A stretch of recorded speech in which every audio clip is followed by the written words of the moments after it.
Grace. You're in a ball. No Rocky, no Diane Grace atmosphere. I come up. I have no idea what I'm doing in space. Foreign body detected. Grace and Rocky, big science. How to kill asteroids together. How do you look when you eat? It look beautiful. Show me.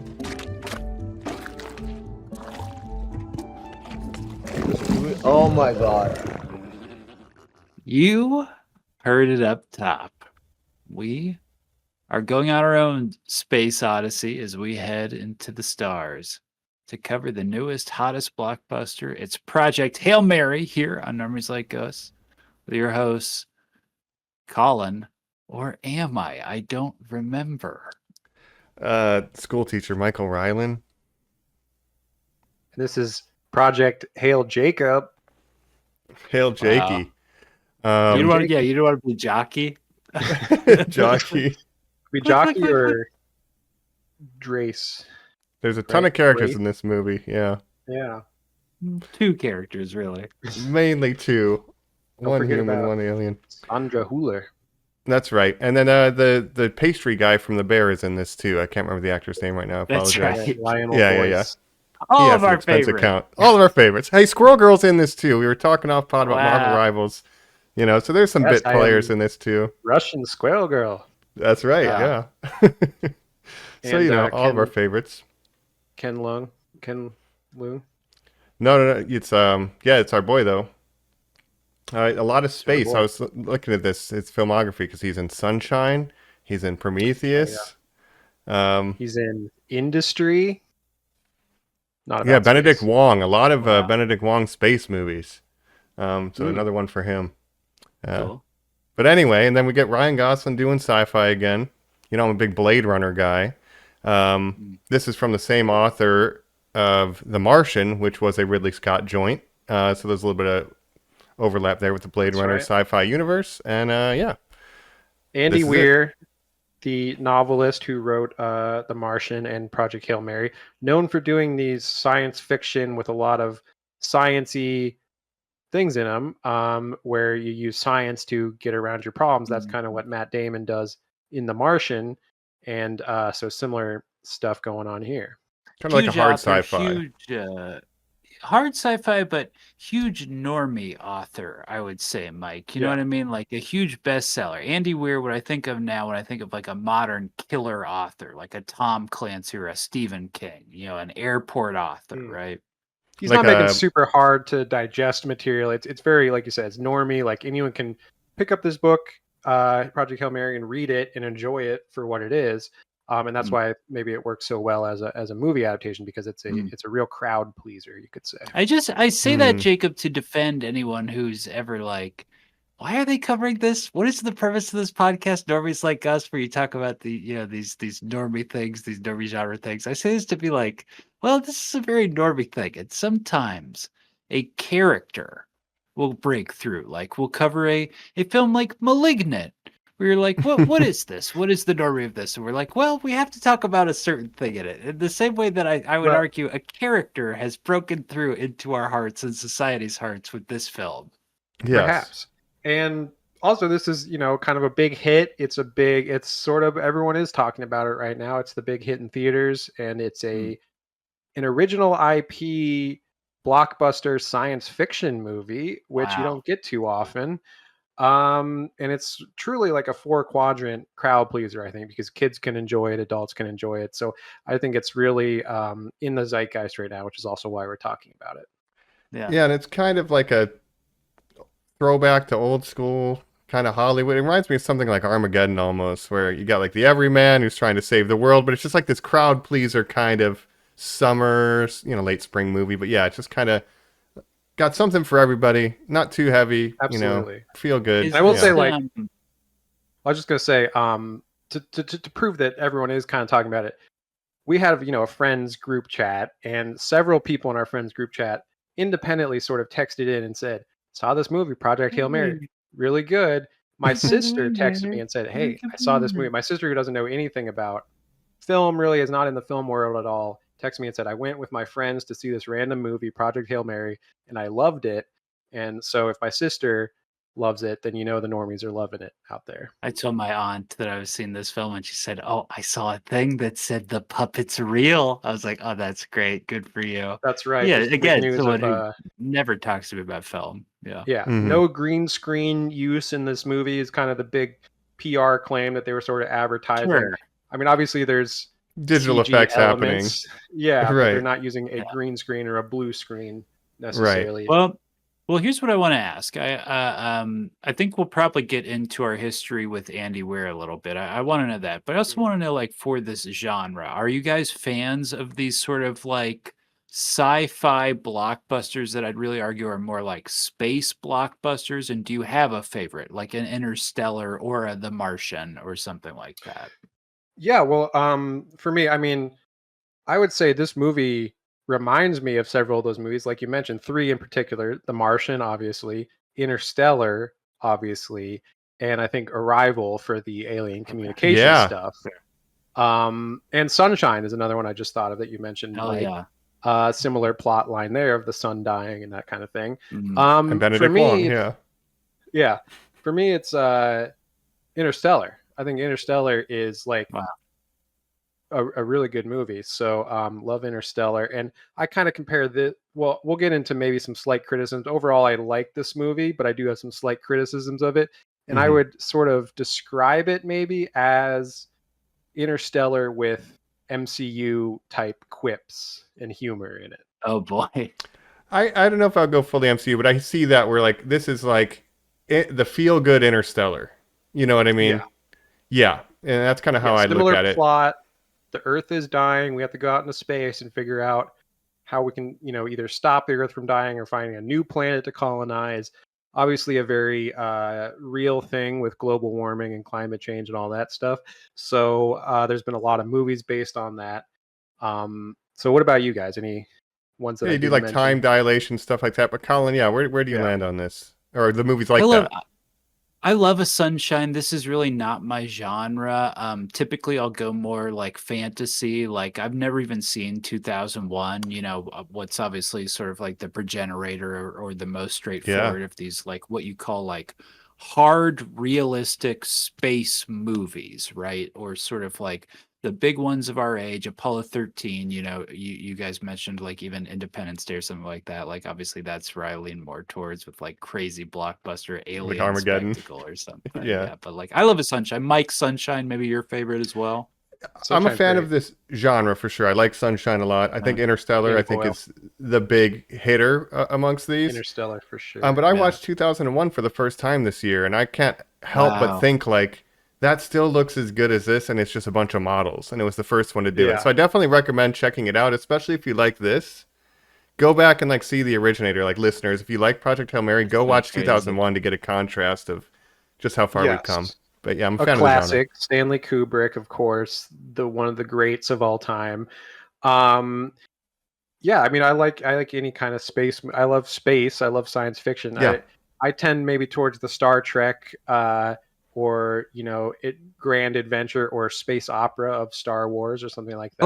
I like this series of space movies about this family of moisture farmers and sort of this big saga that they get into. Like that's sort of like my kind of space movies, I'd argue. And of course, you can make the argument that Star Wars is more fantasy than science fiction, whereas Star Trek is maybe more the hard sci-fi. But obviously, all of it's using certain inventions. And like this movie is, I guess, hard sci-fi, but there's a lot of obviously fictional elements like the astrophage and different ways because you had to explain interstellar travel and that kind of thing, which isn't technically possible in the limits of our capabilities right now, or maybe ever. So no, but I saw who's the author again? Andy Weir. Andy Weir.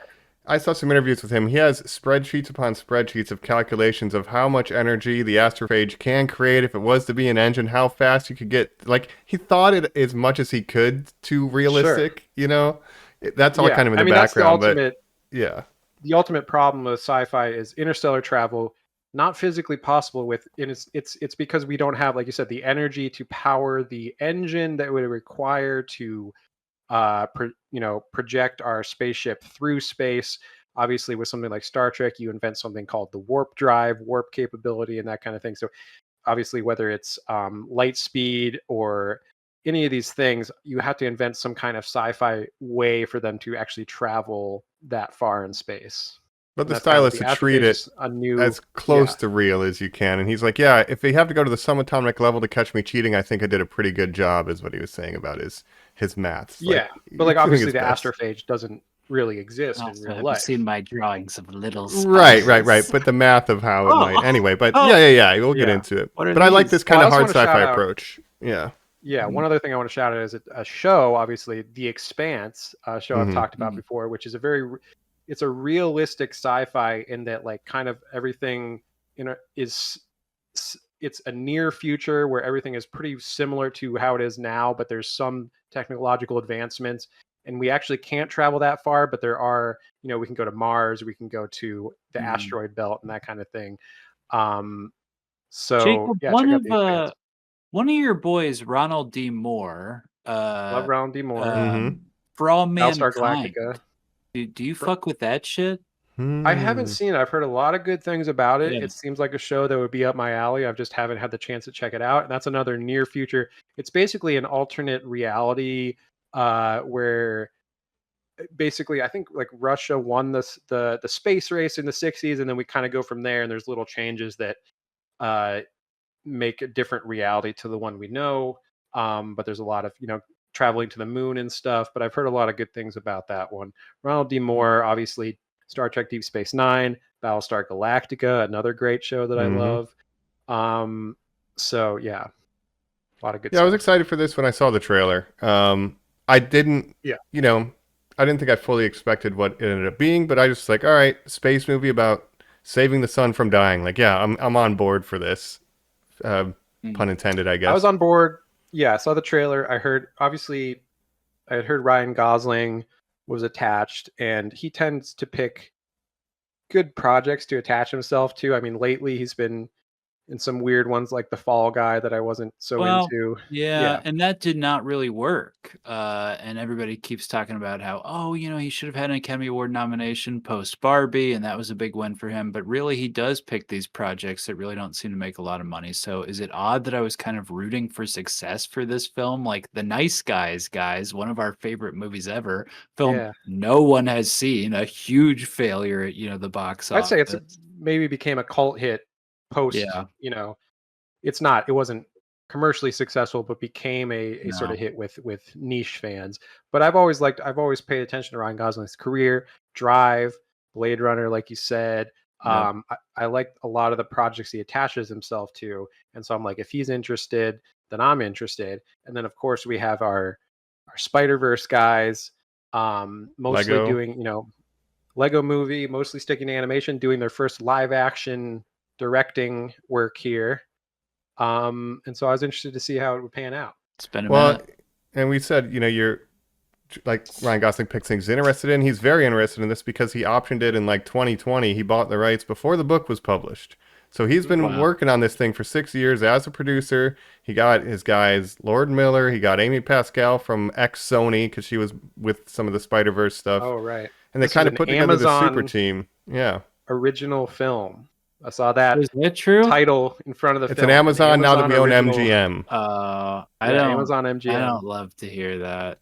No. So now this is the highest grossing Amazon original film to date. I don't know how many there have been, but it's beating out the Air Jordan movie. I don't need to hear these things, Jacob. But before we jump in, let's talk real quick for our viewers. Mike, you're wearing your best astronaut costume. It's a jumpsuit episode, correct? Yep. It's a classic. It's a classic sci-fi episode. So Mike is wearing his sci-fi jumpsuit, and you have a friend that you can describe. I guess don't say his name yet or anything. I guess, but I 3D printed a little guy that we might run into later. Guy. And That's right. You've been 3D printing the themes of episodes. You've done obviously the Straw Hat Pirates for our the Baratheon boys. Crown. We're going from little guy to little guy. We did a chopper. Now we're going to a different little guy. We did an egg. Exactly. But real quick, I also want to just ask, just viewing experience wise, because we know that you did another classic Alamo Draft House. Tell us about that. And was there a cocktail? And was it on the rocks. Oh, you know what? Let me look that up right now, real quick. But there was some food. There was gotta know. I gotta yeah, know. yeah. Did you get So anything good? Did you? so I ordered the food. I didn't look at the cocktails because I always get the same thing. So I got a it's called Ryland School Lunch. So it was like chicken nuggies great. and fries with like sauce and stuff, just like your regular stuff. They had a space helmet popcorn bucket that I didn't get, and they had a pint glass too. But the helmet was actually pretty cool. And for the menu, they had a pizza. No one cares about that. An astrophage shake and a drink with Grace, which was just a basic vodka cocktail. So nothing You want crazy. to drink this shake with living organisms inside of it? That makes you blow up. Yeah, exactly. No. Why die? Why die? Why die? Oh, it had Oreo to do like the crumble of an astrophage. Okay, but yeah, so. But I will say it was the first time I've been to the Alamo where now they make you use your phone to order. And even during the movie, you have to use your phone to order, right? And now they have a thing at the beginning of the movie. It says, if somebody's being loud, use your phone to like alert staff. And it's like, yes, we understand the irony of like using your phone to complain about someone being on their phone. So that was frustrating. I needed a fork and I could not order one because I refused to take out my phone during the movie. So negative experience. Now that the phones are mandatory, but anyway. Yeah, I find the light of a phone screen like almost as annoying as people being loud or talking. So that kind of defeats the purpose, like you said. And like the idea of going in an app, this will be my tangent, but then searching for it, finding it, ordering it, are you sure, confirm, as opposed to writing the thing you want down. No. It's so much faster to just write it down and put it in the thing. You gotta do it before the movie starts, and I think. But what if you are in a 2.5 hour movie and you want another beverage, right? Yeah. Right. God damn it. Yeah. For me, Colin, I went to our classic old Cinemark. Classic scumbum. And I walk in, I sit down. Yeah. And as the trailers are playing, I started to hear some children's laughter behind me, some little talking during the trailers, and I think, oh no, is this going to be one of those movies? But then as the movie started playing, they did get quiet and it wasn't a problem during the movie. I think they were just invested in the movie, so it worked out. Saw some trailers as well. Maybe we can talk about those too. But it was a good movie experience for me. A nice Sunday evening experience. I saw that Pixar Beaver movie like a week or two ago, and Hoppers full of kids, tons of chatter. Like as it was gearing up, and I was like, all right, let's see what's going to happen here. And then boom, super invested, Jacob. And then I got to say opposite this time, I had a bunch of adults who were very chatty. This seemed like a date night movie though. So I was maybe infringing on their safe space. I'm not sure. I don't know. Well, I was worried when during the trailers, because like, oh no, there's so many kids behind me. They're laughing and joking and having fun with their friends. Ooh, I hate it. Oh, quiet. Let me have my fun. I don't mind. Get it out of your system during the trailers. Do your stuff, but be quiet during the movie. We had an all ages showing too, so I was like kind of surprised. Not all age, but there was like a good mix of like young. There was like kids, couples, parents, adults. Mine too. And pretty full theater for a Sunday night. You wouldn't think. Not the best time to go to a movie if you got to work in the morning and stuff or go to school, but pretty full theater. So it's doing well financially, I think. So that's good. Yeah.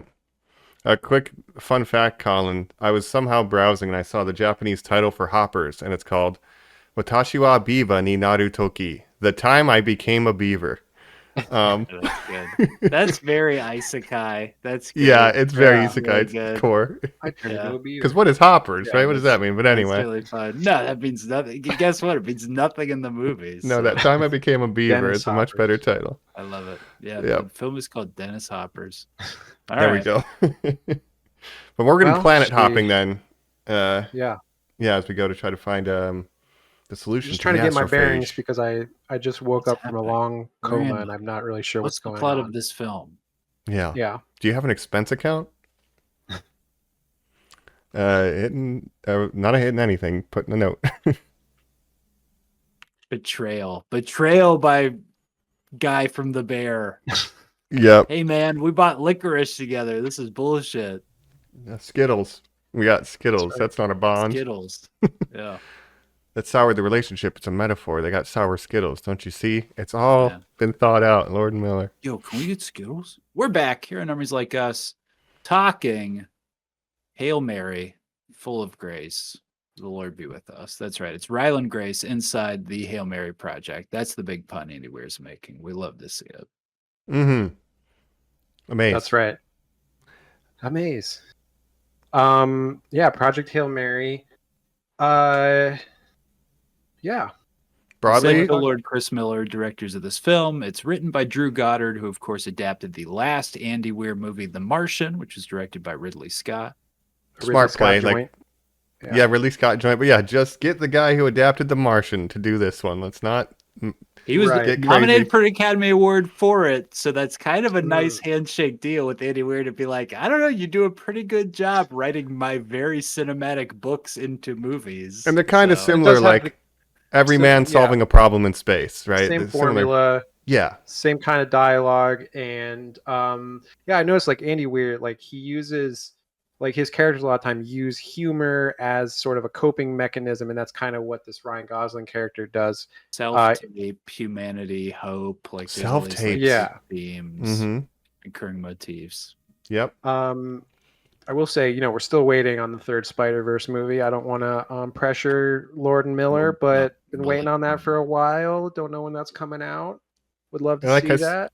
Yeah, we'll see. I mean, Yeah. it's still in the works, I guess. But like I said too, they got Amy Pascal got ousted from Sony or whatever emails, and then they're Oh, like, right. "Well, you did produce Cloudy with a Chance of Meatballs and other stuff." They kind of bring her out, keep her under the radar, but they're kind of just I love getting the it. team together and Ryan Gosling again, within that group and optioning this movie. Amazon. Yeah, but where else are you gonna go? They got the bud. They gave him a lot of money for this. Sure. IMAX. But I hate that And it's you could- Amazon I mean- too. Don't get me wrong. I mean, is Sony any better than Amazon? Like all these Paramount, companies Warner suck, Brothers? So yeah. And I mean, we're gonna have two. Everything is gonna either be made by, like I said, Paramount, Warner Brothers, or Amazon, or Netflix, Correct. or Apple TV. Right? I'm really pulling for Apple TV to be the dark horse here. You said Gorge. you haven't even watched For All Mankind. Yeah, but I mean, come on, they made the Ditch. What was that? The Gorge. I What was just it called? shouted it out. Gorge. You fool! made the It's your joke. You can't The get enough. Ditch. The Gorge. I love the That's ditch. right. I watch Monarch every week. It's a terrible show, but it's about Godzilla. Monarch. Yeah. Sorry, My- Monarch, the studio. It's incredible Severance. that we don't do episodes on these things that seem huge, and we just not are worth like, it. Nope, not worth. We got to it. watch it coming up. We'll get there. Yeah, Yeah. I get it. But Project Hail Mary, I mean, do you want to say first reactions to this movie? Were you, what'd you think overall? Like, you liked it, you didn't like it? I want to. I liked it. I liked it a lot. I was a little bit hungover, so I felt like him waking up of a coma, like trying to get it was a mistake. Life happens, so I didn't go in at full HP, let's say, but I still really liked it. And I can't stop thinking about it ever since I saw it on Saturday evening. It's just been kind of at the front of my mind, so I'm into it. It's a little bit long. That's my only note. But yeah, what about you I guys? agree with that. Oh. For me, I liked it. I think maybe not as much as some people, and I think I don't want it to get overhyped because I feel like it's starting to border on overhyped. But I liked it. I have some minor complaints, which I'll get into. But overall, I thought it was very well made, very well executed. Obviously, it's very emotional, inspiring, heartwarming. It like hits all those emotions, and it's very well made to make you feel things, right? And so, yeah, I could see this maybe getting an Oscar push next year. Maybe not winning Best Picture, but I could see it getting nominated, and I could see Ryan Gosling getting nominated. Obviously, effects and things like that getting nominated. Well, if I can, before I throw this to Colin, cinematographer, Dune. What are we talking about here? Yeah, You already won an Greig Academy Fraser. Award. Oh, Greig Fraser shot this. Yeah, this Is movie Greig looks great. Fraser? Yeah. I should say, Dune. We have Dune Part 3 coming out this year. Greig Fraser did not shoot Dune Part 3 after shooting the first two parts because he committed to the Sam Mendes Beatles 4-part movie. Yeah. So Sure. he's busy doing that, but it's Linus Sandgren is actually shooting Dune Part 3. So I'm going to have to see Man, how that Yeah, but This could be up for cinematography. He already won one, but I saw a meme that's like, I can't believe we're losing this guy to the Beatles after Dune and then this, because this looks Yeah. great. But Colin, what are your We had to first pull thoughts? out of Dune Part 3 because of the damn Beatles. Yeah, God let bless. it be. Those movies would be horrible. I just want to put that Mhm. on record. Andy Weir is a legit hero. He is one of these guys who had a normal 9 to 5 job, started writing books online on one of those like free websites where you can like sponsor and like patronize people. Hmm. Eventually, he took that concept, The Martian, and published it for real online so that first you could buy an ebook, then eventually an actual paper book, hardbacks, all that stuff. Got a big movie deal. And since then has made a career as a writer. I think that's incredible. Have I read any of his books? No. But in that boom of interesting, cool sci-fi where it was like him, and then what was the guy's name? Ernest Cline, who did Ready Player One, Yeah. right? Was that guy's name where it was like, oh, look at these interesting guys. Both their books are getting like adapted into like interesting films by big old directors. And it's like The Martian is like a zillion times better than fucking, Ready Player Ready Player One or One. whatever, right? Yeah, I have to say Yeah. I'm not a huge Ready Player One fan. I know our No. friend Joe really pitched Ready Player One to me, Loved and I that actually book. read the book. I wasn't so much a fan of it. I just didn't like the. It's just a lot of references. It's a lot But of it's but Gen like X sort of 80s but humor. Yeah. disposable pop culture easy to read books, Jacob. Like that For sure. it was so that genre was those two books came out, almost sort of like the way that the Da Vinci Code kind of hit. And then people were like, oh, okay, I'll kind of like check in on a book all of a sudden, It's mass market sort of Yeah. novels where anyone can pick it up and enjoy it. And it's not too hard to get into. Not Exactly. always necessarily my thing because I like sort of harder sci-fi or fantasy. I read more fantasy like Song of Ice and Fire or whatever. But I heard somebody post it as it's the airport book, like the book that Yes, everybody can pick for up at the sure. airport and enjoy on their flight. It's not too heavy. It's a Like great that's airport book, what Mike. you want to sign to produce For into sure. a feature film. Get the big airport that's book of why- the era. Yeah, it works well as a big blockbuster adaptation. Mhm. Ready Player One, Spielberg, the movie, I also did not like. I feel like it was weird that it was Spielberg No. himself that made that movie. Yeah. Insane. But by the way, Now- Spielberg, maybe we can talk a trailer I saw in front of this movie, Disclosure Day. Oh, another that's true. Yeah, that's right. alien. Crazy. Mm. Yeah. Now I'll say going into this, I didn't really see many trailers, and I didn't really need the hard sell. The fact that it's Ryan Gosling, the fact that it's Phil Lord and Chris Miller, guys we like. I was like very clearly on their side through the whole Han Solo thing. I'm not like some sort of Ron Howard stan. Oh, I Like love God, Ron I forgot about that. anybody ever colored me that way, So Yeah. I was very much looking forward to this and did not need the sell. And then in seeing this, very much enjoyed it. Yeah, to headline it, I'll give this thing a hot 4 out of 5 on Letterboxd. This thing rules. My only issue is exactly what Jacob said, that this is one of the most like sarcastic, snarky, smarmy movies I've seen in a long, long time. Yeah, there's been a lot made about the sort of millennial Reddit humor of this movie and of Ryan Gosling's character in particular. And Did I just meet an alien? Yeah.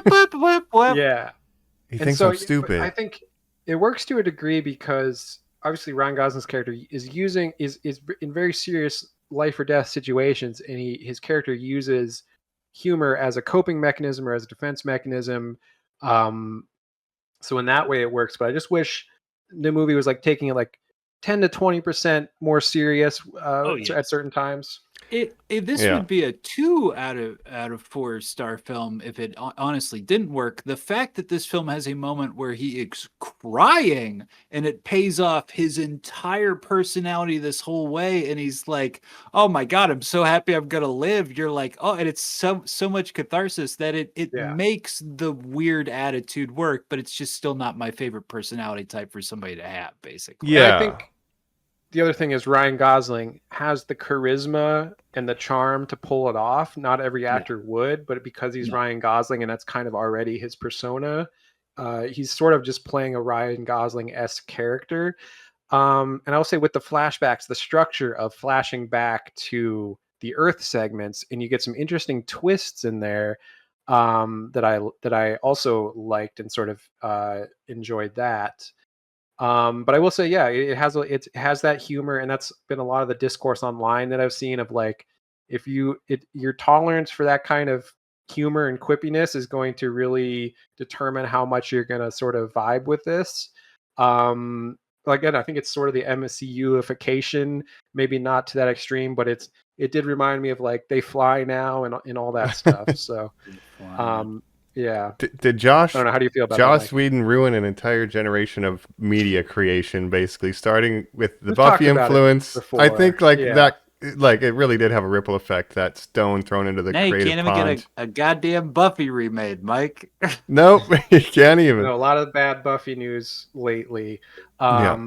Sorry, Chloe Zhao, but it's true. I mean, it's a lot of people also comparing it to something like Everything Everywhere All at Once, which had a lot of sort of Reddit quirk chungus humor, as they call it online. And so again, your tolerance for that. Some people, if you're a cynical person like me, maybe you don't have as high of a tolerance, but I still enjoyed it. So I can't say it was bad.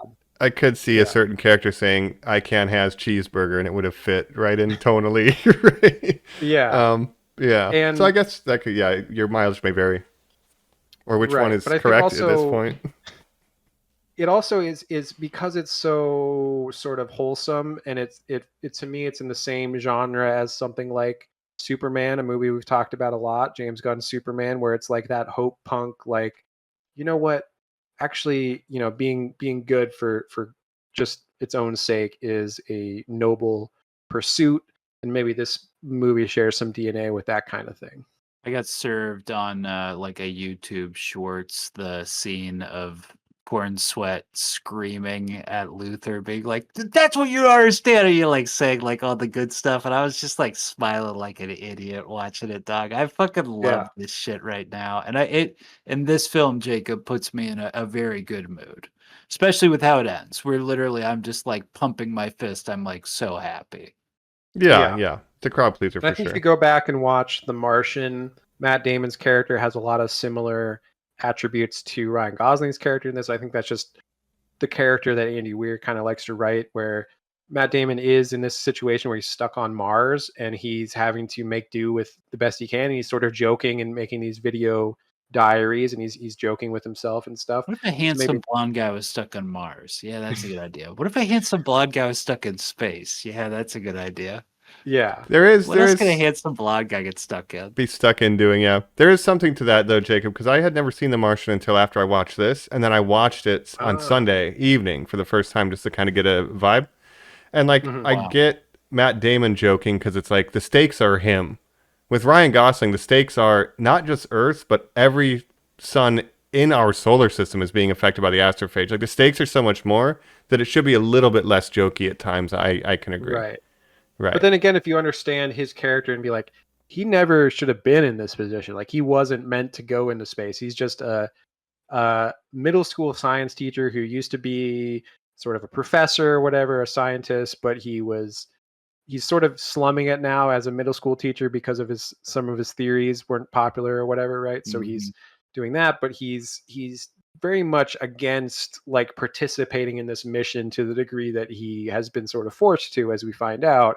And so it makes a little sense where he's like, he's not a trained astronaut. He's not trained to do any of this. He's a scientist who was pulled into this mission and is now in this extreme scenario. So he's using this sort of humor to deflect from that, I guess. I would be freaking it a little bit more than he does, to be fair. Yeah. If it was me. I'd be a little stressed if I woke up and didn't know who I was and I was in space.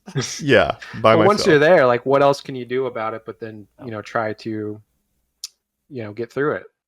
Yeah, right. I guess I'll just have to bust out my best Avengers quips and go for it. But yeah. So I think spoilers, for Project Hail Mary, maybe light spoilers for The Martian, a similar movie if we end up touching on that. I did have this movie. It makes everybody happy, right? Like it seems to be left, right, up, down, whatever. Everybody seems to be enjoying it, and that's like one of a weird issue I have with it is when he's like, "Oh yeah, I got kicked out of the science community because I had crazy ideas," and I think that can be read by either side a certain way, which you get people in the theater. So it's not political on purpose, You can't send me into space. I never got the COVID vaccine. Right? Yeah, something like that. Yeah, it's absent in this. What? So But it's like a setting up an little bit of religion in interesting, it. Do you believe in God, kind of thing? But right, yeah. minor. Well, that scene in particular is interesting because obviously we're talking about Sandra Hüller, who is in this movie, Anatomy of a Fall. Anybody? She's but great in this. Remind she, us of her huge year that she had, where she was in 2 Yes. Academy Award. The Zone of Interest and Anatomy of a Fall. That's Mhm. right. A German actress who sort of now has seemed to break through to mainstream American movies, I guess, with this movie. But that scene in particular, when they're talking about, do you believe in God? And she says, it's better than the alternative. And that sort of sums up maybe the messaging of this movie of like, well, it's sort of an agnostic way of looking at it, but it's like, well, what's the harm in believing in God, because the alternative is believing in nothing or whatever. There's secular humanism and that kind of thing. But so I thought that was interesting. Yeah, that's fair. I just think of the world I live in, and I think, well, if he's up there and lets this happen, fuck him. He's kind of an asshole. Like, if this is what he lets happen to humanity on the macro scale, at least in the real world, Right. I'm very cynical in that sense. But in Project, Hail Mary, we got to believe that we can overcome the astrophage. I guess that's fine. But I'm very cynical. But in how that many certain way. civilizations undeveloped? I mean, if there was just microbial life on other planets, if their suns were eaten, I mean, it would Yeah. just wipe out. It would wipe out galaxies of life. I mean, it's incredible. But it Yeah. sets up an interesting alternate reality where we have this obviously discovery called the Petrova line, where they discover there's a line going from the sun to Venus. Mm-hmm. I think it was, and they find out, oh, it's actually it's actually an alien life form, which is a cellular life form that they discover that they call the astrophage, and essentially, this life form is eating the sun, and because of that, over the next 30 years, the temperature of Earth is going to drop 10 to 15 degrees, which, as we know, would be catastrophic to our climate. Mm-hmm. And so they're pretty much like, okay, we need to figure out why this is happening. And then they find one star, Tau Ceti, that is the only star in the near vicinity that this isn't happening to. And they say, okay, well, we're going to need to go there and figure out why it's not happening that one, but it is happening to all the other ones. And that's essentially what they're trying to do. So first red flag. Yeah. That we would notice an environmental crisis and have to act on something that wasn't immediate, something that would affect us 30 years from now, that we would actually gather together and do it. Second red flag, that we would band together as world's a society governments to figure this out. Every government in the world would band together Impossible. as one. Yes. Impossible. That's kind of what, like, if you've seen like Don't Look Up or whatever, like that's a world that would trust America after what we've been up to lately. Impossible. That's a little bit where the unrealistic hope and optimism comes in. Okay, but maybe with something that's in the immediate future, like 30 years, like if we don't do something in 30 years, like 25% of the world's population is going to die. That's a little more immediate. There would be talk show people who would be like, we're there. Why do we need to act so fast? Who cares? Well, for sure. Yeah. Yeah. The woke libs are trying to get us to build a spaceship with your tax dollars, Right. But what's funny about this conversation is the biggest thing to suspend your disbelief on is not interstellar travel and alien life forms. It's that we could get along with everyone else on the planet for a common goal. No. Yeah. Unfortunately. I think this is explained a little more in the books, but basically Sandra Hüller's character is kind of like the most powerful person in the world in the books, where she has this amount of control over the world that she is given like free reign to do stuff like this and like basically abduct Ryan Gosling and say like, okay, you're going on this mission, whether you want to or not, basically. It's for the good of humanity. We're putting a team together, ostensibly. Yeah, it's the Avengers. And you got the Bear.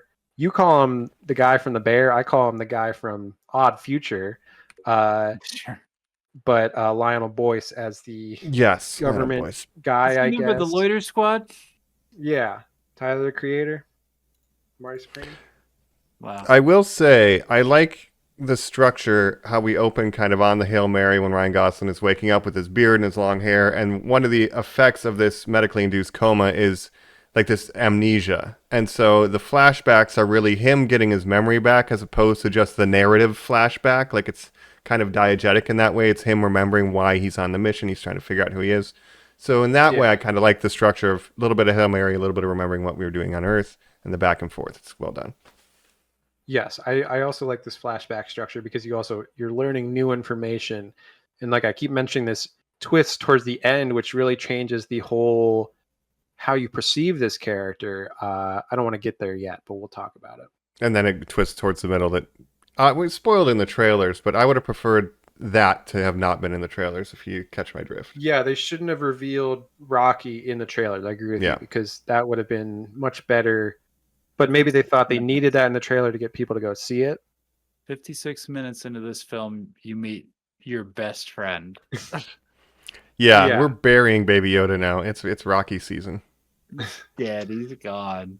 And this is where the Arrival influence comes in. You guys have seen Arrival, right? Yeah, love Denis Arrival. Villeneuve. Hawkeye, Amy Adams. Mm-hmm. Yeah, but so essentially they're putting together this mission, Project Hail Mary, to go to Tau Ceti to figure out why that star isn't dying like all the other stars. And also they're learning things about the astrophage on the way, which is this cellular life form that is essentially eating the sun.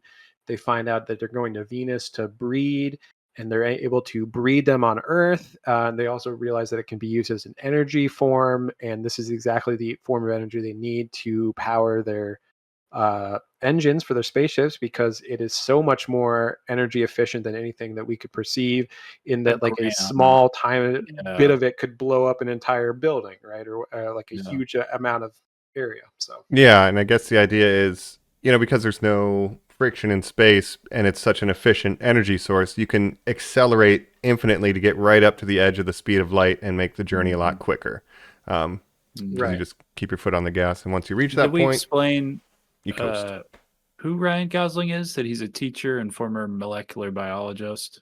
yeah, He believed that life could maybe form without water. That was his big controversial take, and he was kind of discredited by the scientific circles, and like Jacob said, is slumming it as, I think, a middle school or high school teacher. Middle school teacher. Yeah. And that's the funny part, is when they do discover this life form, and then he's studying, he's like, let's see, hydrogen, oxygen. Oh, this is basically made up of water. Yeah. When they first meet the astrophage. I guess my big theory was wrong. Yeah. But I like this stuff with him trying to figure out the astrophage and like how do they breed with the infrared light. Well, let's put that box in another box, and like the antics of the Home Depot runs. That stuff is very fun, And he's like, "Do you guys care if I die?" It's a consensus that it would be better if you didn't. All right. Thanks, guys. All the government officials and stuff watching. This is a hangout movie. This is about a very charming character having hangouts with people who are like psyching him up to be like, yeah, keep going. Yeah. Again, there's a lot of humor. And again, it is a very long movie. That's a criticism I definitely had, where it's like Too long. maybe some of these segments could have been tightened up a little bit. There's some montages and things like that. And by the end of it, there's a certain point where I'm like, okay, this is wrapping up, I think. And then there's another emergency. He has to go back and save Rocky. And I'm like, I really thought we were getting to the end now. And there's like another half hour of the movie. It's like Alien. You get the third act and you think it's over, and then there's an extra third act. Surprise! Payoff, a great payoff. The payoff's good, but it's long. 2:36 for the runtime on this. Way too long. Yikes! Could have tightened it up a little bit. Again, like and I enjoyed the humor of it a lot of times, but it's just like, it could have been a little tightened up. Mike's got more nuggies coming. He's on his cell phone. Jacob's thinking about how he got no ice in his cherry Coke and how he's got to take his fourth piss of the movie. Hey, don't call me out like that. I'm just you guys better be fucking quiet over there and stop kissing. I'm trying to watch this movie. Yeah, when it passes the 2-hour mark, I'm not against long movies, like I've said a million times, like if it justifies its length, but this movie, it could have been 2 hours. Yeah. Sauced fries, no fork. When I eat, it's beautiful, but not this time. because of the Del Alamo app. Uh, I eat. It's Yeah. beautiful. So basically, Ryan Gosling gets pulled into this task force led by Sandra Hüller, who and they go to an aircraft carrier in the middle of the ocean. They're like, okay, we're putting a team together, like you said. We got these astronauts that are willing to go on a suicide mission. That's where Ken That's Lung where you comes end. in. To Project Hail Mary. It's our last chance to, yes, as we said, go to this planet and see if we can figure this shit out.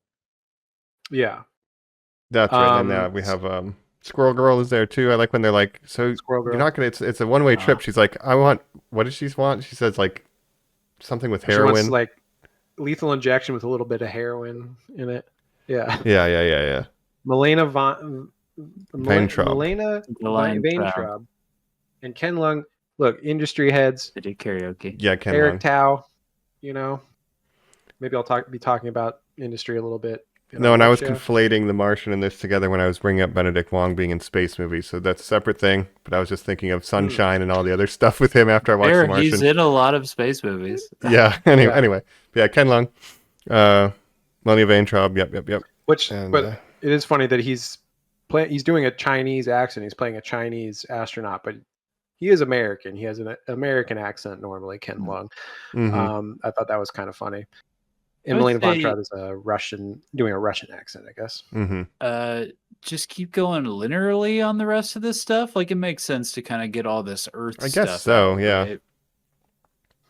Yeah, well, essentially he wakes up, like you said, from his induced sleep, hypersleep or whatever, is disoriented, does not remember what's going on. He wakes up on a spaceship in the middle of space.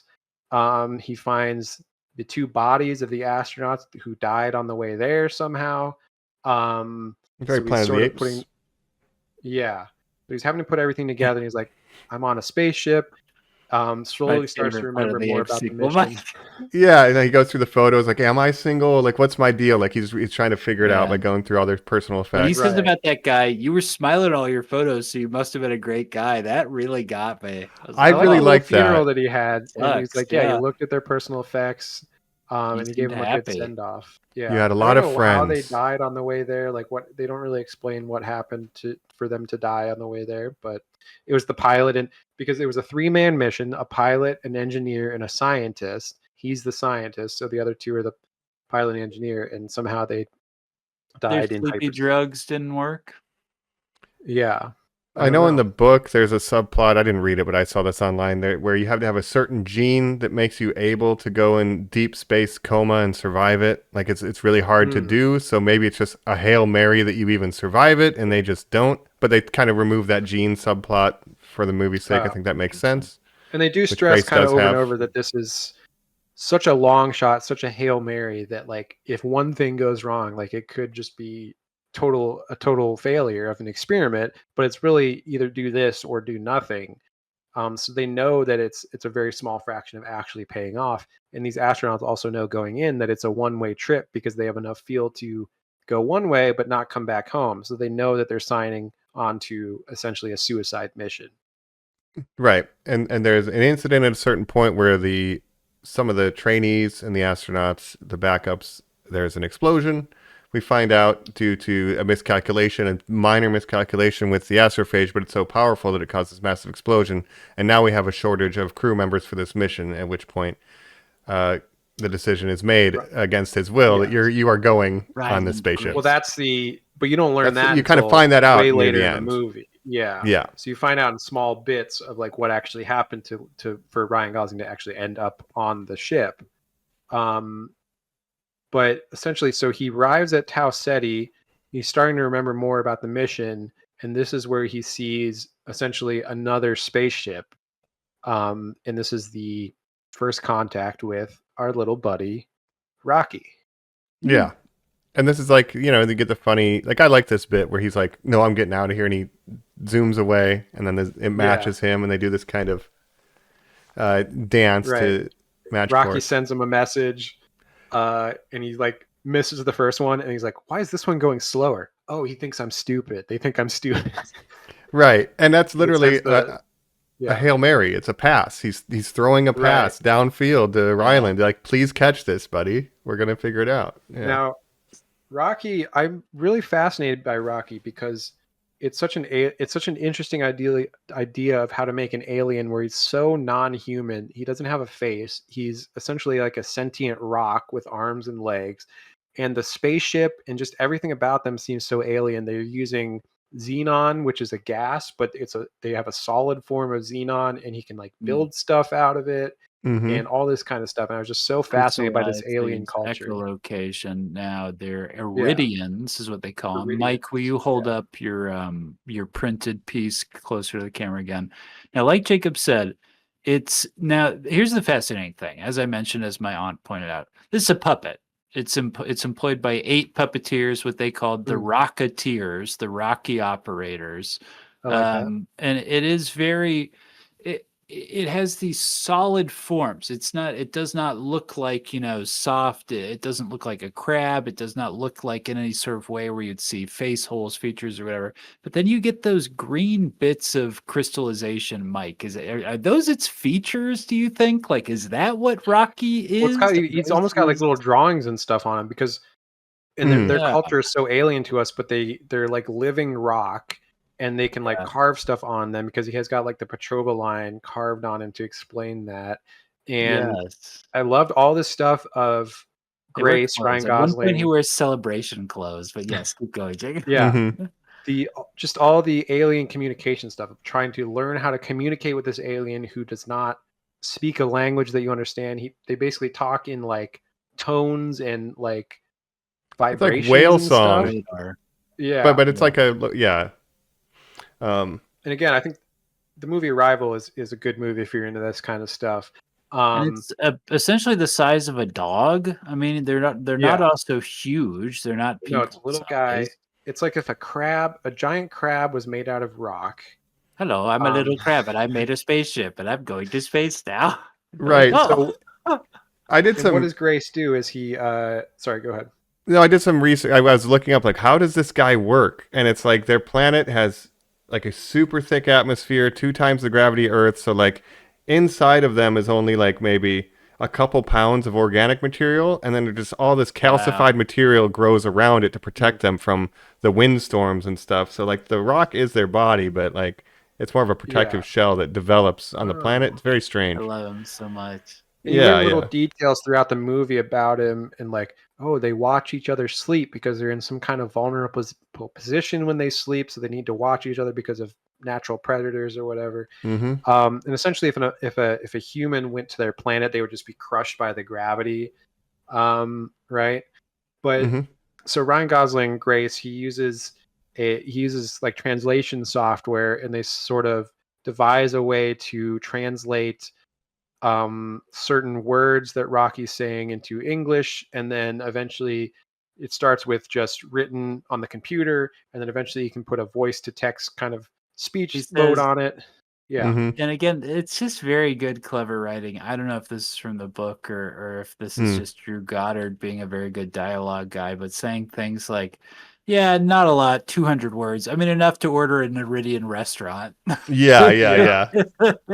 No, that's fun. Over time, I like they're that. learning more and more words, and eventually, he does have a voice translation. So for the rest of the movie, he's using this voice, so you can actually hear him speak essentially in this voice. And they test out the different voice modes and stuff. That's a little funny bit that they do. Mike, you wanted it to stay Meryl Streep, right? Yeah, for sure. Meryl Streep. She can do anything.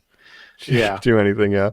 And again, this is a little like hand wavy sci-fi. Like, they got the language pretty quick, but it's like, what do you want? What do you want? Like. Just right. I'm fine. That's what I say. Like, there's a lot of conveniences that sort of just work out with the science of it all. And so you can't hold it. I can't hold it against that because, like you said, it's a blockbuster movie. It's not like a super super hard sci-fi realistic movie. And it's condensing a book that the audio book of this book is like 25 hours long. And it's condensing everything that happens in that book into a 2.5-hour movie, so it's hitting the basic points, but it goes into a lot more detail, I think, about certain things in the books. I saw that famous audio book reader Ray Porter, who does the voice of Darkseid in the Zack Snyder cut of Justice League, is the voice that Rocky first gets when it's the scary voices like this. Then goes like, too scary. Rocky himself goes like, too scary, not good. scary. That's great. Real quick to sort of explain, I guess, a little bit more of their backstories, right? Yeah, Rocky the Ceridian is on the spaceship where he claims that there were 22 other life forms like himself, and he's curious why he's only meeting Grace. And Grace explains, well, there were 2 others of him. He's not sure what happened. They've passed away. And Rocky asks what death means, and they sort of have this little bit of an exchange. And later we'll come to understand that, like, Ryan Gosling calls it out as like their culture is incredibly intelligent. He himself is what he calls a mechanic, although I'd argue he's more of like an engineer, but he's like a scientist that can build and do anything, but they really don't understand these basic concepts.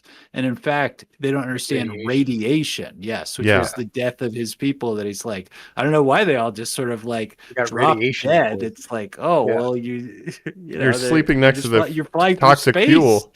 Like, Right. There's so much crazy stuff in space. You don't know. You invented a spaceship, and they're like, yeah, I guess so. And their spaceship is so interesting too. It's like almost impossible to conceive the way it looks to a human eye, because it's like just crazy stuff happening everywhere. What if the crystal from the Superman movies, was operated by strings of light? Yeah. What if Darkseid's armor was a spaceship? Yeah. I think Rocky, they're kind of like sentient 3D printers, Mike. Yes. Things. They make little models on puppet shows. Filament style with the It's not like Xenite. he's doing silk. It's not like it's coming out of him anyway. Again, no, he's almost like a dwarf. He's like a craftsman, Yeah. And I like the other thing is, sorry. No, their ship has no panel, like no screens, because they don't need screens. They use echolocation, so it's all tactile, like physical. There's, it's perfect. They don't have eyes. It's like shutters. Yeah. So they don't see like we see, but they use echolocation, like you say. So at first, Grace shows him a clock, and he's like, "Look at the numbers on the clock, right?" But he can't see. He just sees a flat face of the clock. So he's like, "Oh, you need like definition to see." Topography almost. Yeah. At one point he's like, those are screens. Let me explain how I see those. And he invents a laser pointer that translates Wi-Fi to a thing he has. And Grace is like, that's incredible. He's like, yes. Breeze past it. It's great. That's true. It is pretty sweet. It's so amazing. The other thing is the thing that really hit me is when Rocky says like, Rocky happy, not alone anymore. When he meets Grace, and something that they don't mention in the movie that I was reading that was mentioned in the books that I wish they touched on more is that Rocky. Well, first we find out that Iridians seem to live a lot longer than humans. He says that he's been with his partner for like 136 years or whatever. He says. Like that. Rocky was alone on that spaceship outside Tau Ceti for 46 years before. No, whoa! I can't hear such things, and I shan't, Jacob. So literally, he's been there for 46 years, and his crewmates are all dead. So he's been alone, and so that really hits harder so I wish they mentioned that in the movie. Right, you could have done that as a single line. How long you been here, Ross? Yeah. But they have a different concept of time and relativity as well, the Iridians, it seems like. So, we learned that he's here closer. Yeah, they both need to stop the astrophage. His planet is going to die if he doesn't stop. So they have a shared goal, and that's kind of what bonds them, and they're working together now to science the shit out of it. They make first contact. They get to know each other. They start to bond, and Grace kind of realizes, oh, I really like Rocky. Like, we're really starting to become friends, and they make an agreement like we'll save our worlds together, because essentially the same thing is happening to Arid that is happening to Earth, which is their sun is dying. So they agree to work together. And then basically Rocky, he's almost like a dog to a certain, he's like he is man's best friend, in that he is a dog, but he's also a sentient, like, smart But dog. this really is this is a best friend movie. This is a movie Yeah. about Yeah. what it's like to be a best friend. Like you said, that moment of him saying, "I'm glad we're not alone anymore." When it's Rocky at one point corrects himself when he's like, I'm gonna figure out the astrophage, and he's like, I'm sorry, we're gonna figure out, and save our plants or whatever, and then we're gonna return home. Like, he's so positive. The Yeah. relationship they have with each other is so important to why this film is such a success. And I would argue Absolutely. even I maybe now like better than The Martian, which is really a successful film in a Castaway style. This Yeah, go the ahead and one takes guy the alone. formula and instead is like, well, what if Wilson could talk and was the best character? Yeah. It's that their relationship is the heart of the movie, and Ryan Gosling's character, we find out, like, he has no immediate family, he has no friends. Like they say, you don't even have a dog. Like, you have no connections to Earth. It's a Right. movie about meeting your best friend in space, and that's really the heart of the movie. Well, it's like there's a theme of you need to find somebody that you would sacrifice your life to save, right? You got to find that Right. motivation, right? And he doesn't really have that and that's his arc of this movie, is his relationship with Rocky. Finds a And monster. Because he talks finds a to monster, when he yeah. says to Ken Lung, he says, like, I can't imagine, like, being that brave, and he says, you just need to find someone to be that brave for. yes. So What is that's the kind of word his you theme. have for that? Stupid. Replaces it with brave. That's right. You are brave, brave, brave.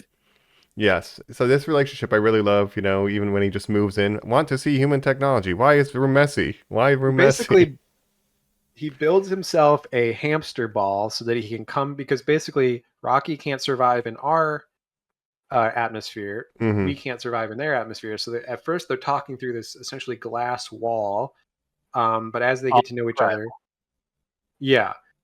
Rocky builds himself a little hamster ball that's actually like octagonal, because it's not a ball. It has I liked it. Yeah, straight it's like edges, right? all these kind of parallelograms Yeah. stuck together.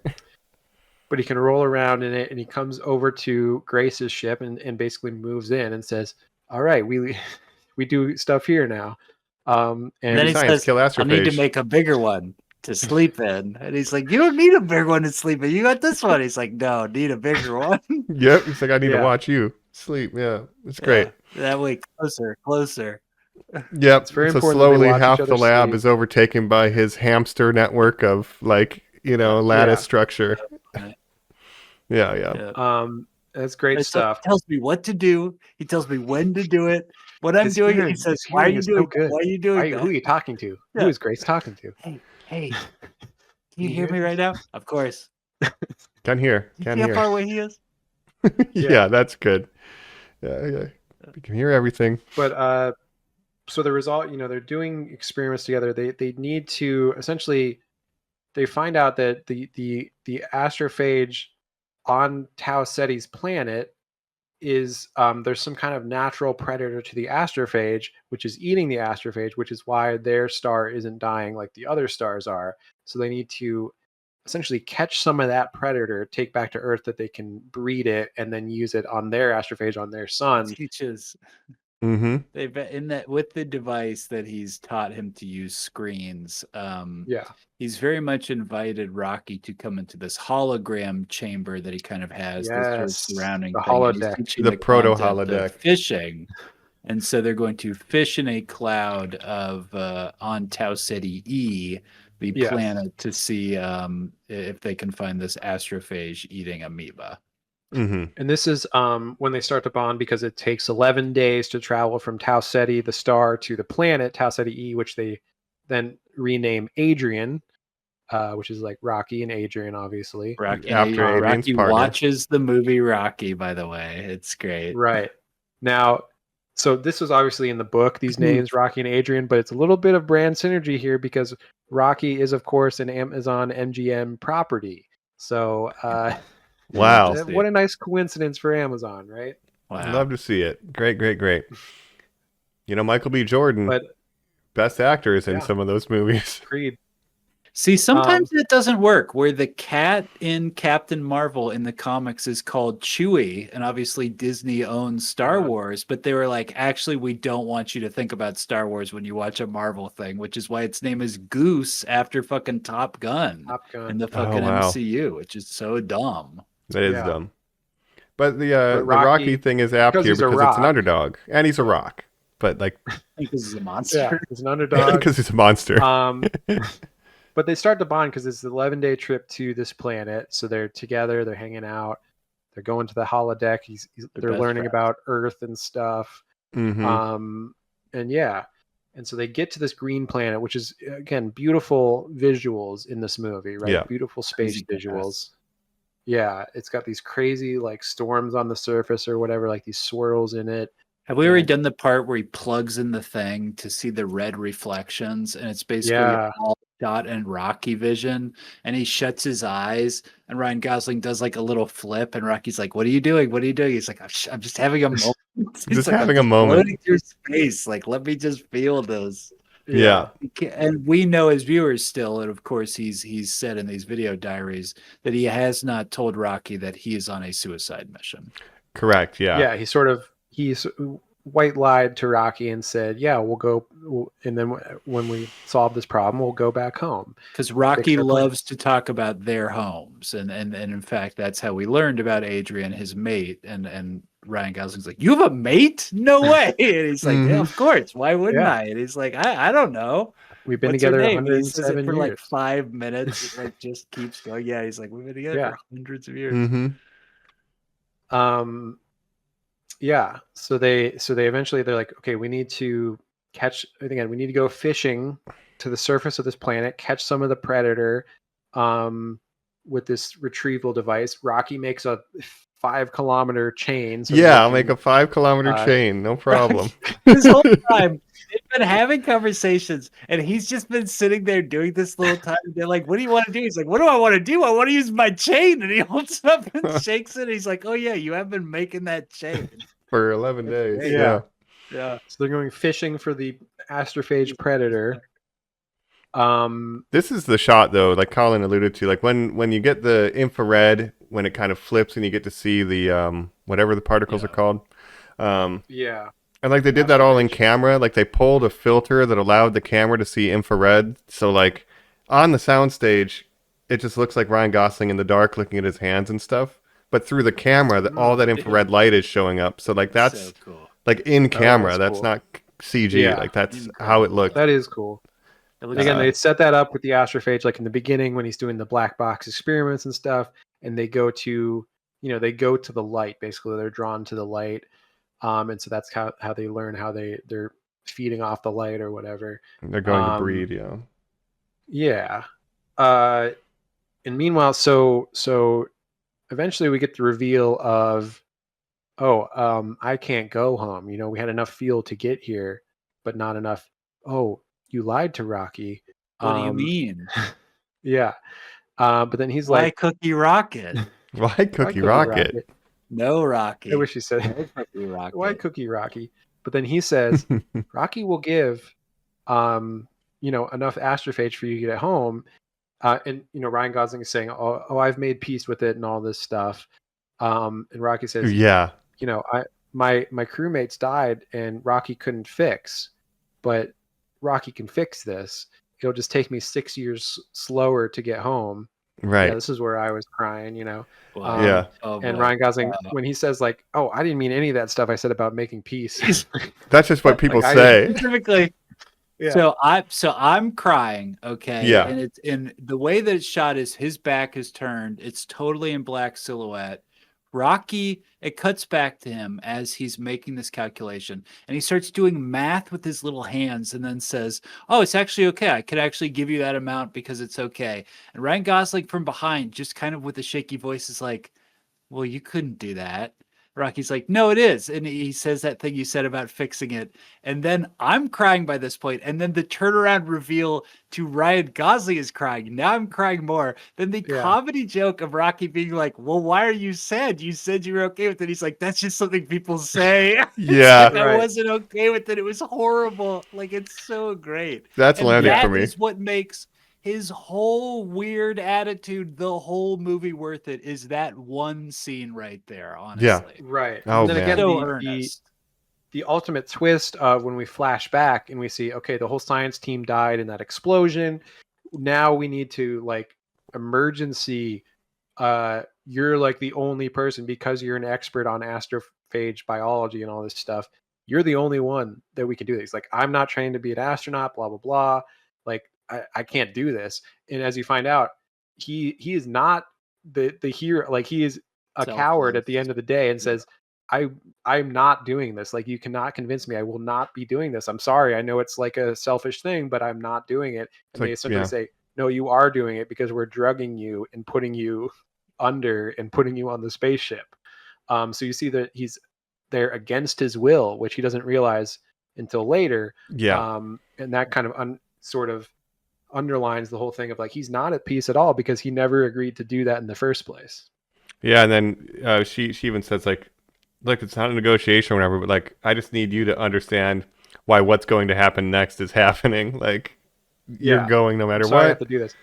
Yeah. But he's like, you're asking me to do to essentially agree to a suicide mission. And she's like, well, if you stay here, you're going to die in 30 years with the rest of us anyway. So what are you losing exactly? Again, you have no immediate family. You don't even have a dog. So he is her Hail Mary. Like, yeah. Yes, exactly. And that's why she does karaoke for him. But he even says to Rocky, he's like, yeah, I've got like 4 years worth of food, probably like 6 if I really stretch it out. Like, it's like, you think about how horrible his fucking existence at the end would have been too. Like, my God. Oh, man. Yeah. You've given And I me a thought life, it says. Yeah.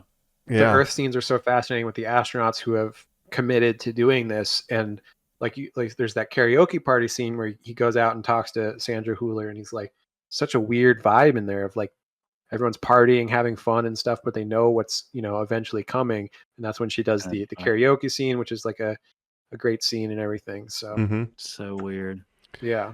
I mean, that the Chinese astronaut, like, he has kids and stuff you see in his photos, and he's still like willing to make the journey. You see that in his family photos and stuff, and it's like, even Squirrel Girl, he's like, you had a ton of friends, like there's people that care about you, and you still chose to do this mission, right? Right. And that is not who Ryland is. I like when they're trying to coward. They're trying to talk him into it, and she's like, come on, you'll be some really cool company. Yeah. I wish she had more, but I'm glad she's in this for a little bit. Yeah, I've always been a fan of hers. Again, it really is just a two-hander movie. Not everybody really does not get a lot to do, but Sandra Hüller makes the most of it, and every other small character tries their hardest. So right. But it really is Ryan Gosling in the Rocky show. That's the heart of this movie. It says that, Absolutely. And again, I could see Ryan Gosling Best Actor nomination next year. I could see Rocky Best Supporting. Hey, there we go. Rocky. Best non-human character. Yeah, we should add that in. Gollum should have gotten Gosling versus Dr. Kelson. You're forgetting that The Mandalorian and Grogu is coming out soon, you guys. That's it. Best Supporting, baby Grogu. We needed Rocky at the Oscars. Get Grogu out of here. Well, I guess he was on the red carpet. You're nothing to me anymore. I've got Rocky now. But so yeah, we pull the astrophage predator. We call it the tau amoeba. It's like an amoeba, single cell organism, and then we learn, it dies when exposed to nitrogen, which is Earth's atmosphere or the sun or whatever. So it's like, oh shit, now we need to breed a nitrogen resistant tau amoeba, and now there's another complication. Yeah, first there's the whole fishing scene though, which is probably like the biggest action scene of like him having to spacewalk and do all this stuff outside the ship, and some stuff goes wrong basically, and you will die. Rocky has to go out of his hamster ball to save Ryan Gosling into the That's right. They have a decaying orbit, and at land. some point, yeah. This is a big scene. You're Turns right. into black smoke, or I guess he's breathing that stuff out. Is that what's happening there?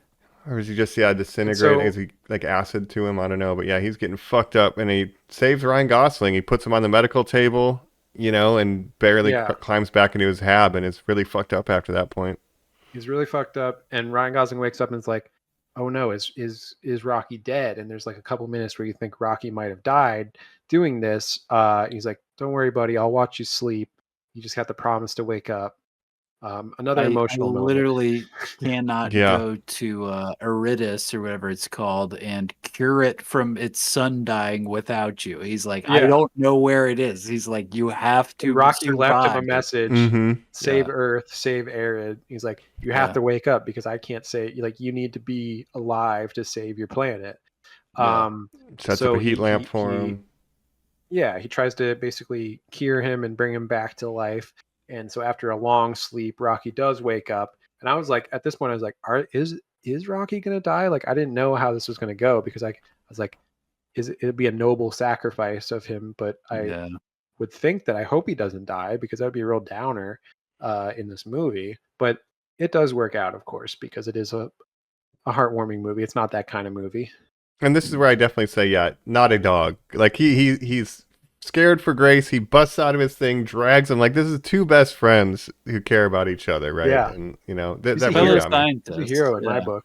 Yep, Yeah. he's a hero. Rocky's a goddamn hero. He's a goddamn hero. But Rocky does get better, and then And Ryan so- Gosling says, "Hey, I used those tubes that you made out of your xenonite, and like I've been breeding some of these things. You know, we're getting it going. We're going to make a Yeah. bunch more." So they say goodbye to each other, right? He goes back to his spaceship, and they both have a little bit of the tau amoeba, and they're going to go back to their home planets. Got enough fuel. So they have to have a sad goodbye and say, like, we're never going to see each other again, even though we're best friends. And we does don't do say all what. these stuff. Spaceship. That was his last wish, was to see an alien spacecraft. Oh yeah, it'd be cool to see your spaceship. That's right. He gets to go over there, and then I guess this is goodbye. What mean? We don't have a word for goodbye. Well, what do you guys do? And he does his little This. arm thing. You know, Yeah. it's great. We didn't talk about all the jokes about, like, he doesn't understand thumbs up. He does thumbs down instead. Fist my bump. And he says, Fist my bump. Yeah. That was good. It's probably the most PG-13 joke in the movie. Yeah. It's mostly a pretty family-friendly movie, to be honest, which is nice. Oh yeah. Super family friendly. So they go their separate ways, right? And Ryan Gosling Everything's goes back going to to be sleep. all right. Yeah. Yeah. But then, and this is the point where I'm like, all right, this movie's wrapping up. It's been about 2 hours. And then he's waking up because there's another emergency, and he realizes that because the tau amoeba is evolving, and because it was bred in these xenon containers or whatever, it's evolving to resist that. And so he realizes, oh, it's going to leak. So he fixes on his end, but he's like, Rocky's whole ship is made of xenonite. So it's like, he obviously is going to have a problem. So I need to go save him. And so he sends the samples back with the drones, right? Because he's like, I can only do one. I can only do one of two things. I can go home, or I can go save Rocky. And of course, what does he do? Yeah. He Makes saves the his best right friend. choice. Let me tell you, my man. Yeah. That's right. And Who wants to go back to Earth anyway? Yeah. No, and that's true, because he's like, it's going to break out. It's going to eat all the fuel, and he won't have enough fuel to get home, and he's going to have a slow, painful death just stranded on his ship. He'll never make it back. And then his whole planet is and the gonna whole die. planet will die. He's like, I got to go save Rocky, man. And so, he sends the probes. And that was like, Bullshit. I wasn't expecting that twist, and it is a long time to get to the ending, but I was like, you got to do the right thing, Ryan. I was grateful that he did. You knew he would. Fucking imagine, like, the relations, In the moment. the benefits that society, that the greater good that humanity would have.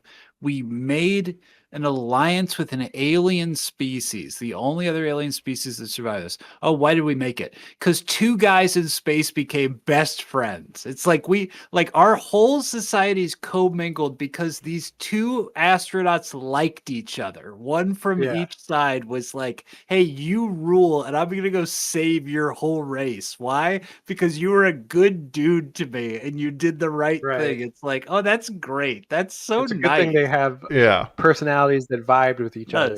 Yes.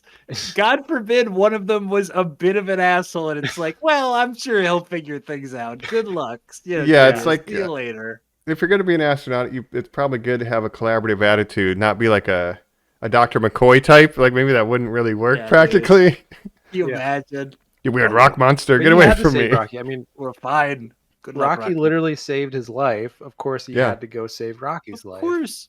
And he fucking comes up to this dead spaceship, and he knocks on it, and he's so worried that he's not there. And then when he's walking up the tunnel, and he's like, I'm here, buddy. I'm here for you. And they put their hands out and touch. I'm like, truly, again, I'm like, oh, we got a couple more tears left in the old canister here. Okay. And again, I think this movie would not have worked so well if it wasn't for Ryan Gosling, because he's the perfect Movie star actor to shit, play yeah. this part, because he's such a likable guy. I mean, I don't think anyone in the world has a negative acting to opinion of Ryan nothing. Gosling. Yeah. Yeah, a little And- puppet guy, but yeah, really carrying. And like you said, yeah, it's movie star type shit, because he's so likable, he's so charismatic and charming that you can't help but root for him. But all three of us wear glasses. Both of you do the glasses thing real quick. Oh, yeah.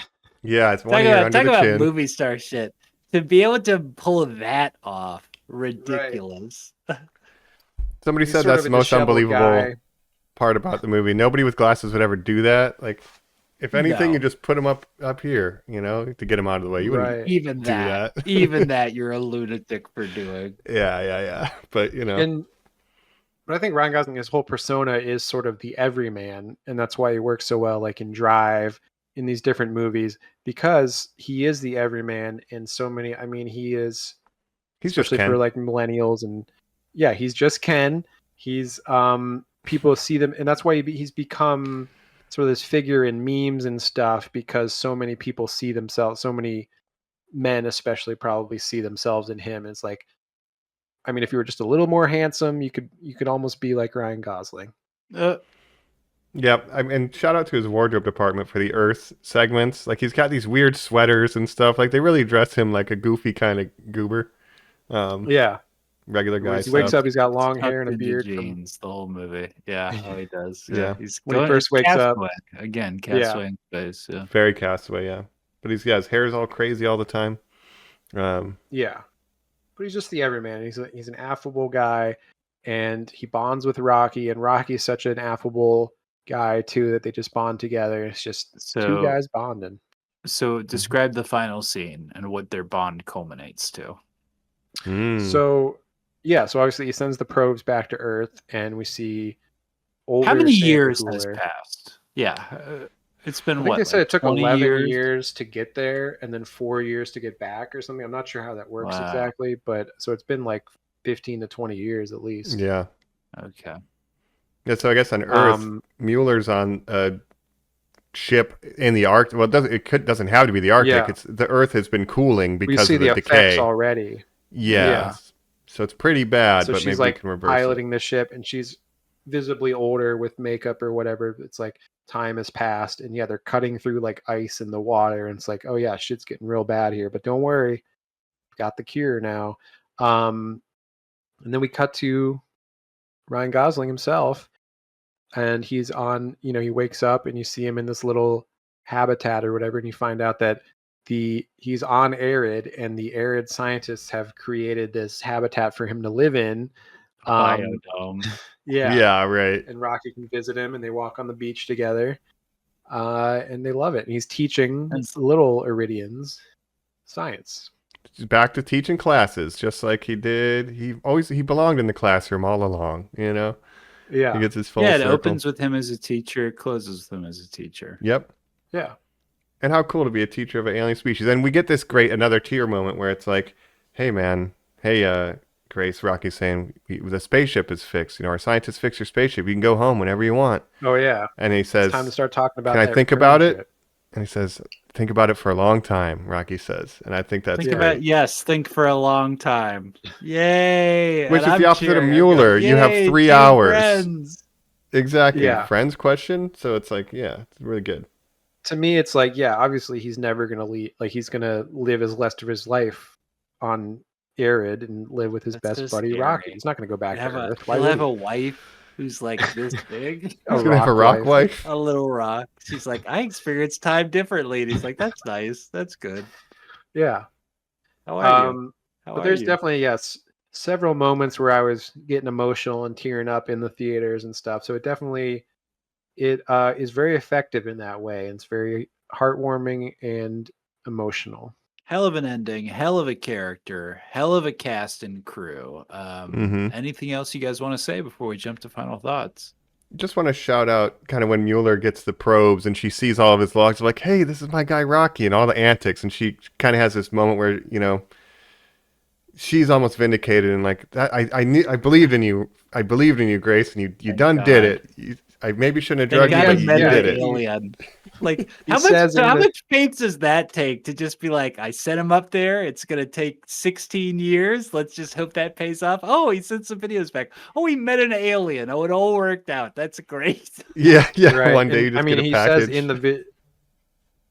in the videos at one point he does say like, and you were absolutely right, like about everything, like sending me up and stuff. So he does admit that it was the right thing to do, essentially.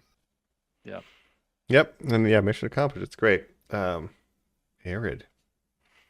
That's all I have. So let's Is just we want to jump over to final thoughts. let's head over to final thoughts. Click, Thumbs down / thumbs up.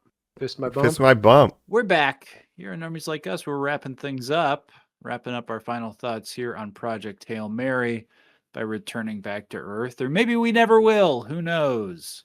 Mm-hmm. That's right. So Project Hail Mary, aka what my Madden playbook consists of, nothing but Hail Mary, doing a little dance. Hey, you're talking to the Hail Mary kid, Mike. You don't That's even right. know. Four That's right. verts. 4 verts every play. That's right. Absolutely. Post. But yeah, I think this was really great. Like we said, it's family friendly, heartwarming. It's just like a fun little space adventure. Long, but man, character of the year, Rocky, puppet of the year, Ryan Gosling really crushing it. He'll probably get nominated, and for him to have the foresight to, license this ahead of time and then basically be developing it for the past 6 years as a vehicle for him to show what he can do. I think he made a good choice there, Ryan. Yeah, and again, I think him as this character, like he is like he has the same persona as like if you ever see him press and stuff, like he has that sort of goofy persona and he's making jokes and stuff, so he just works as his character. It's basically he's playing himself as a scientist. This in is the movie. guy from Nice Guys in Space meeting a rock alien. I mean, Yeah. He's just Ken. this is the fall guy. This is Ken. Right. Jacob, yeah. He said he based some of his physical performance on a Charlie Chaplin. You know, how he's tripping all over the stuff in the spaceship and, whatever. Yeah, I can see that. Yeah, for me, I think it's a 4 out of 5 on Letterboxd. It's not a 4.5 or a 5 to me, but it is a 4. So I would say it's a very good movie, but not a great movie. We saw some incredible success last year, Jacob, with a blockbuster release in off-season award times. We're talking early in the year, getting Oscar buzz with Sinners, ending up with that do Best well? Picture play and things like that. It did, Right. That it did a little okay. the main actor in the Are movie we win an now Oscar or something? slotted into a place where that can be repeated? Could this catch on to that same sort of movement? It's interesting because traditionally March is the time where studios would dump all their movies. They're like, oh, we know this is going to fail. Let's dump it in March or April, right? Now it seems like that's kind of a dead time of the year. So now studios are like, let's release something that like is actually going to do well, and there's nothing else so much to compete with. Let's catch eyeballs.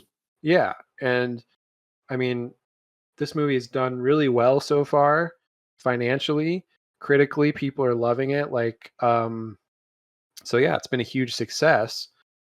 And it's got nothing competing with it this weekend. There's no big release coming out that I know of, right? Right. You had Scream 7. Yeah, nothing. Mario's next Ready or week. not, and there I saw some people going into it, but it seemed like way more people were going into this. And yeah, Mario's gonna be fucking huge, obviously, but that's legitimately a movie 2 weeks for out. babies. And it's a baby movie. That's what that was one of the trailers, and I was like, this again, this is happening. Soon I'm $1 gonna billion. have to talk about this garbage is all I thought. I was like, Is great. this one that we just skip and don't talk about? I don't know. We'll see. But yeah, You're in charge of that. That is your choice. We have to do Yes. 2 Galaxy movies. First Hail Mary and then Mario Galaxy. They're 2 peas in a pod. Right. And like we've got Mando and Grogu that comes out in June, so that's Even that I was rolling my eyes at, being like, and this shit I got to talk about too. I hate all movies this year already. Yeah. But when I was seeing Super Mario Galaxy, when I saw the trailer for that, I was like, it was reminding me of the first Super Mario movie and how much I didn't hate it. I just feel nothing for it. I feel absolutely nothing. Not one And of my I faves. don't care about these characters. I don't care about this world or lore or anything. I realize like it's because I'm not a literal child, I think, and that's okay. You know what you don't care about to make a connection to the Martian? Donald Glover is Yoshi. You're not into that? Make it make sense, Mike. Make it make sense. It's going to make Yoshi. buco bucks is what it's going to make. It's not going to make sense. It's going to make dollars, billions of them. Yoshi. Fucking bust into a rap, and you're like, oh shit.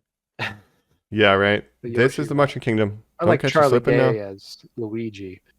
But Classic. Yeah.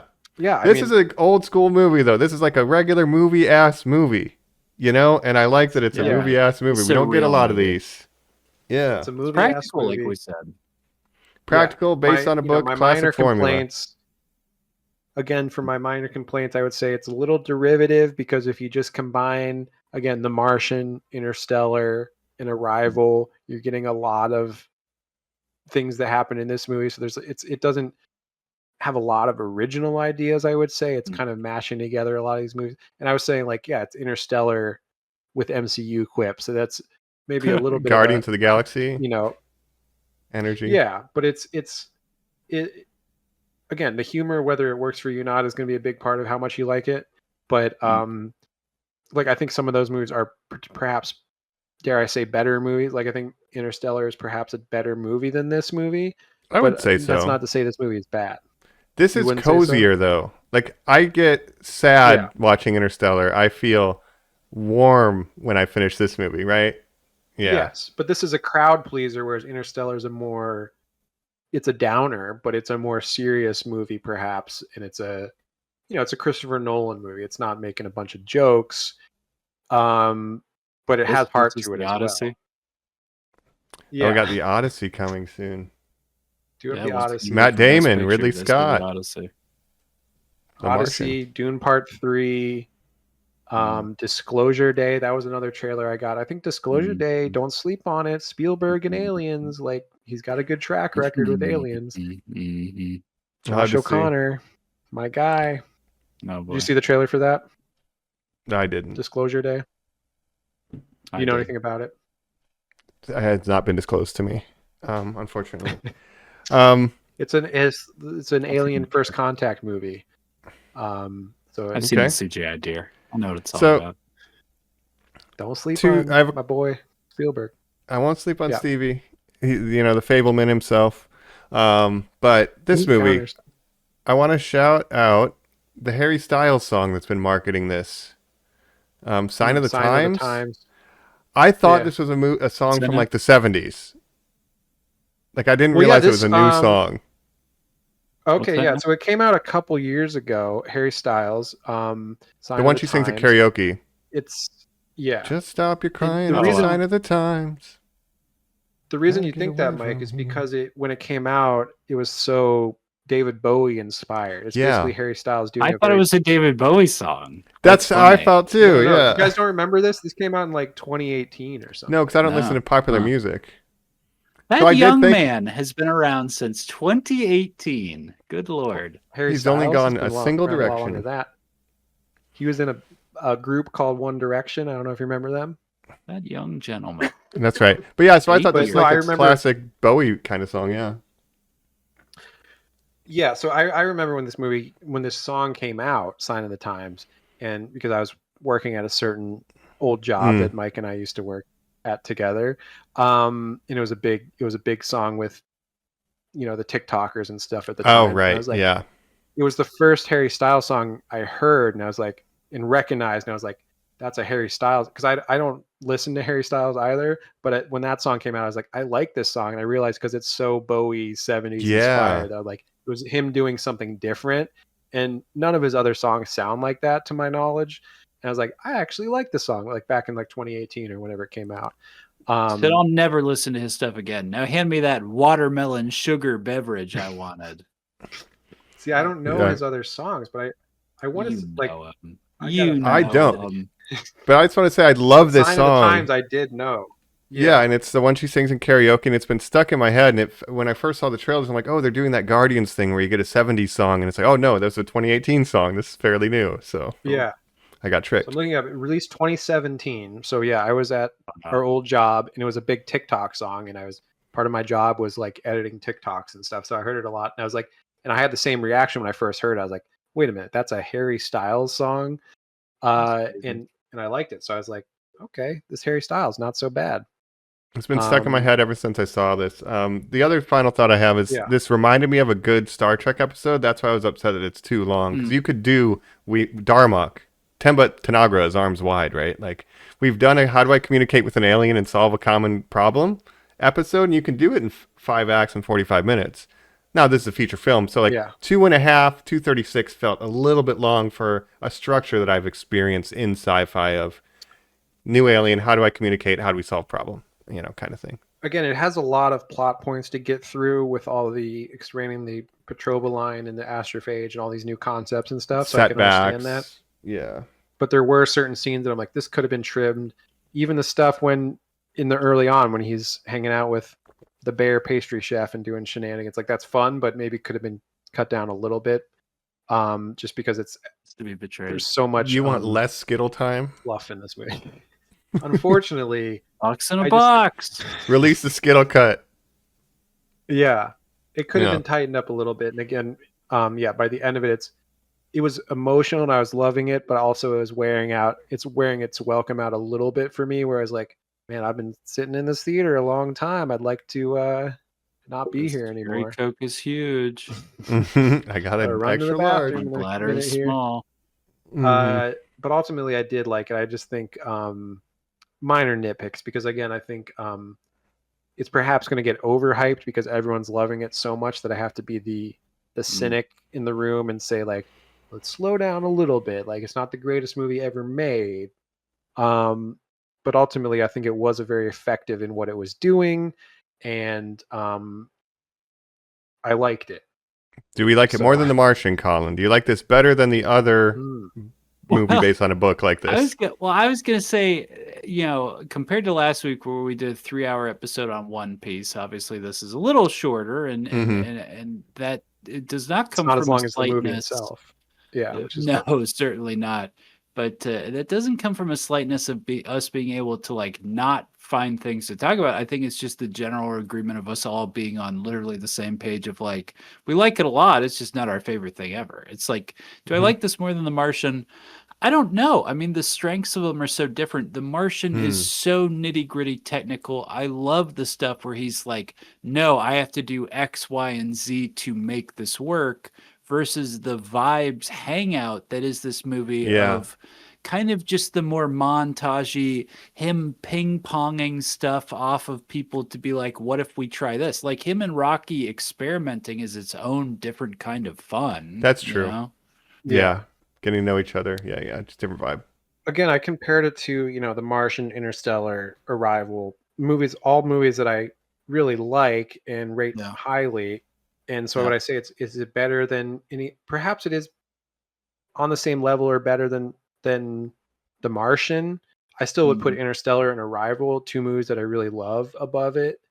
That could be just a personal thing though, but in the Interstellar, I have some really hard hitting emotional moments too with McConaughey and his children and all, and the time dilation, which is such an interesting concept. Yeah.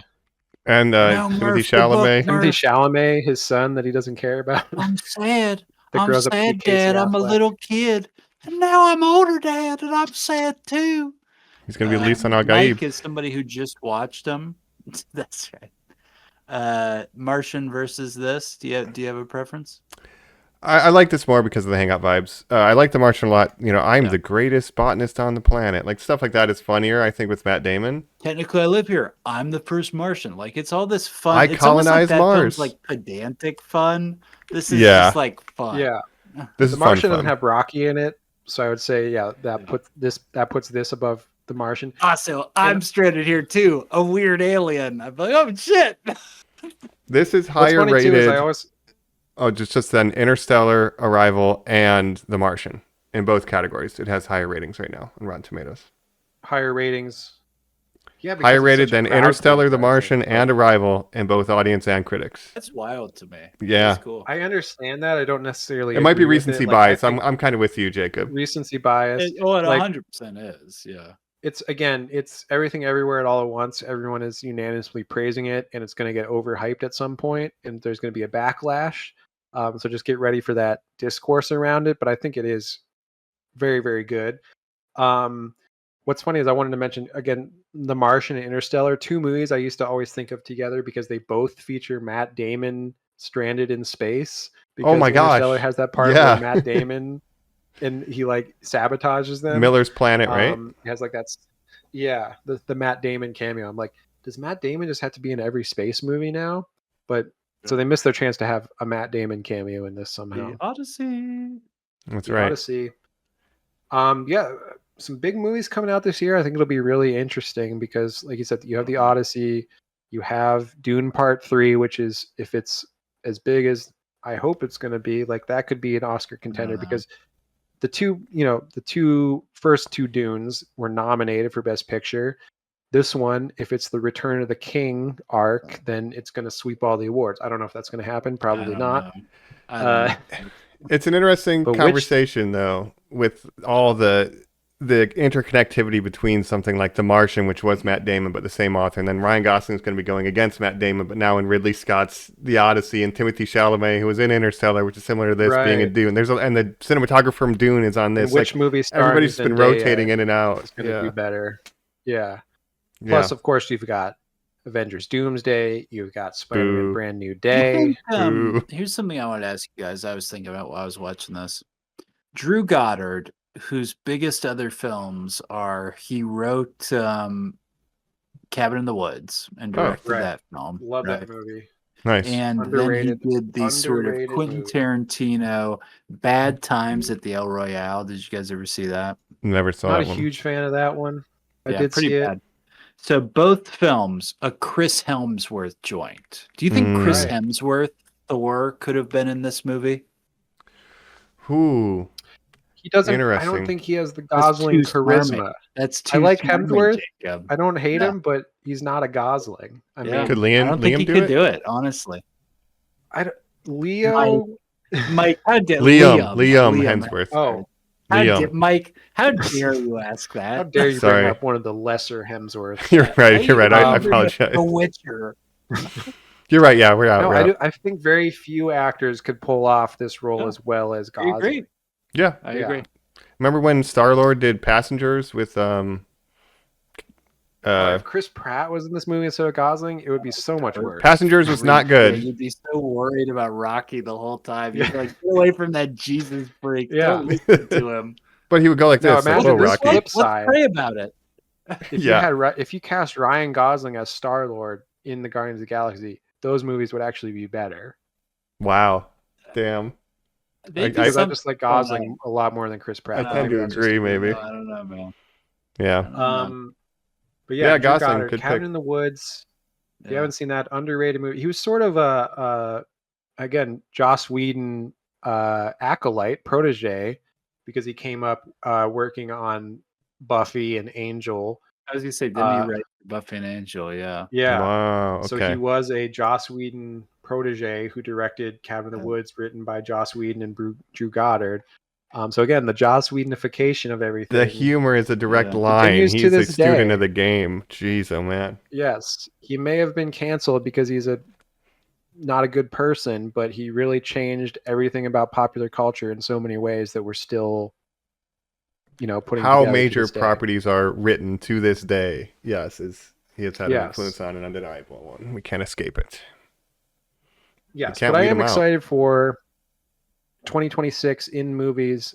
I think 2025 was a big year with Sinners and One Battle and all these great movies doing well. see. I think Yeah. this is going to be a huge year for blockbusters if Last a lot of question. these movies pan out. Yeah, Yeah. Jacob, do you think we'll ever get Spider-Verse 3? I hope so, man. I hope so. Now, here's the thing. Lord and Miller are not the directors of those movies. They are the producers, the executive producers overseeing these 3 animation directors that directed the last one. So whatever's going on, and there's been a lot of stories of like the way that Labor dispute. the the way that these movies are run and all this stuff. So I want to see the third part, because that, as much as I love Across the Spider-Verse, it ends on this big cliffhanger and Only everything. one of them writes them. Hmm. It's like I think it's Miller, maybe, or maybe it's Lord. I don't know which. Yeah. Lord knows. But I want to see it. Thank- My big question from Sony with the third movie is my favorite movie of the year so far, Bone Temple. Sony greenlight the third 28 years later movie, you sons of bitches. I don't. think It's I'm worried not about looking that good. and It's not looking Spider-Man. good on that I'm front. very worried. it's I would not say looking- R.I.P. to perhaps the third. I get 20 sad. I They're get willing to bummed take out a thinking loss. about The it. writing's on the wall. Yeah. Just make I it. am Make a too. movie. I'm Unfortunately, willing. with some They put that movie up on Patreon. I'm willing to throw a couple bucks towards it. Here's what we'll maybe do. That's how the Yeah. route we have to go. We'll I have- got Cillian Murphy on board. Come on. No, we'll just shoot it on the Canon X1 or whatever. Let's do it on mini DV. We'll take it back to the roots. We'll save on the budget. We'll just shoot it on 480 mini DV tape, and that's how we'll do the final 28 years later movie. See, Jacob, Unfortunately, you neither that- of those movies did well at all at the box office. You say Two movies had that we this loved. debate. Yeah. We had this whole debate. Christopher Nolan, what he means for movies. You just said Cillian Murphy. He's a movie star. He won an Academy Award for his last film, a Christopher Nolan movie. And then Yes. literally we're like, and what did this film do? It opened against nothing, right? There's no competition. This opened against Cillian Murphy's Netflix movie, The Peaky Blinders Peaky Blinders film, movie. whatever But that that was. wasn't in It's theaters, I called. don't think, right? That was My only on whole point Netflix. being, that's the counter programming to this is some dumbass Netflix movie that I don't even understand how it has a fucking audience. Hey, So- don't be talking shit about the Peaky Blinders, Oi, mate. oi, mate. Tom I think, Hardy's going to no, find you. you're underestimating how much of a hit Peaky Blinders was with I the certain guess. audience. I don't know, dude. Yeah. Peaky Blinders. I mean, a lot of big people are in Does that too. that hurt Anya this Taylor box Joy. office? I don't know. We had a heat wave. I think people were going to the theaters because it was hot. I did. My air conditioner was Oh. broke, at least on the West Coast. People like 2.5 hours air yeah. conditioning. Women love Ryan hot as Gosling. hell, Space movie. It's good for every demographic. Like I said, family movie, couples movie. Like, yeah. And wasn't competing I'm with looking anything. up on, literally on Box Office Mojo. It's Project Hail Mary by far, and then second was Hoppers, making a fifth of what this movie in its second, its second or third weekend. week, right? Yeah. Yeah. And then Second you or have, third. yeah, Ready or Not 2, Here I Come, which is a niche horror movie. I mean, I like Sarah the Michelle first one, Gellar but it's can't not gonna do buy a huge W. box office. Oh, Yeah. boy. All right. But you know, All right. Let's You know, let's movies. get out of here. let's get That's out of good. here. We love Perfect. Gotta movies. get away We from talked about a big here. blockbuster. We hope we hope you write in. Hollywood That's right. I Rockbuster. just want to say, last thought. After watching this, I was just like, I love the movies, and that's always a good thing to think. You love the movies. Mhm. We love them, folks. I mean, it's We the only love the second time I've movies. gone to the theater this year, and I was very happy that I did, even if I was a little bit hungover. I had Hey, fun. it's way better than the fucking ballet or the opera. have Am to I be- right? Hell yeah, Blind. brother. Yeah, brother. Oh, man. All right. But yeah, All right. Project Hail Mary. Well, rate, review, subscribe, write in at Normies_like_us with other current movies you want us to talk about. If you want us to talk about our little buddy Rocky, if you want us to talk about more spacefaring films, let us know. And what are we doing Mhm. next week, Colin? Hit us up and subscribe. What are we doing? Tell us, Jacob. What are we Oh, doing I got this it. week? Is it Project Hail Miyazaki? Yes. Project Hail Miyazaki. All right. We're going to be returning, of course, and we're going to be talking The Wind Rises. We're going from His space to second the sky. last. There we That's go. right. Nice. A movie about, believe it or not, a Miyazaki movie about aviation. Hmm. Ooh, a rare hit in that category. Okay, looking forward And to this it. is that Yeah. film about that guy who has those dreams about meeting an Italian airplane inventor, except really he's a rock spider who That's explains right. how Oh. he made everything out of Zeolite. That's great. Yep. Yep. So We make The Wind biplanes. Rises next week, and then That's- a Watch You the week after that. So that's our next 2 weeks. We hope That's you right. tune in, normies, Oh and check us God. out on YouTube. Are we fucking at 400? Are we 2 weeks away? What are we at? right now? 390. We're at 390. 390. Yeah, Oh, 400 will good. be coming up soon, though. Christ. I think Get it's ready. something with special to this. do, I guess. We don't even know what we're doing, but get ready. Sometime in June, yeah. We'll figure it out. But otherwise, yeah. I mean, Thanks for listening. More than an episode a day for a year, you could listen to. So if you're on like Listen to one episode a day for a year and still have 30 odd episodes. Horrifying. exactly, treat yourself. All right. Well, we've been your hosts. I'm using echolocation to say my name, which is Colin. I guess just Mike. See you guys later. There we go. And this is Astro Jake, a new life form that we discovered that's eating the sun. Oh, that's so nice. Nice. I like it. Yeah, I'm excited. Oh, he's so excited. We discovered life. It is the answer. It is the answer. It is the answer. Amaze. Fist my bump, normies. We'll catch you next time. Fist our bumps. Fist our bumps. Bye. Bye-bye. Bye.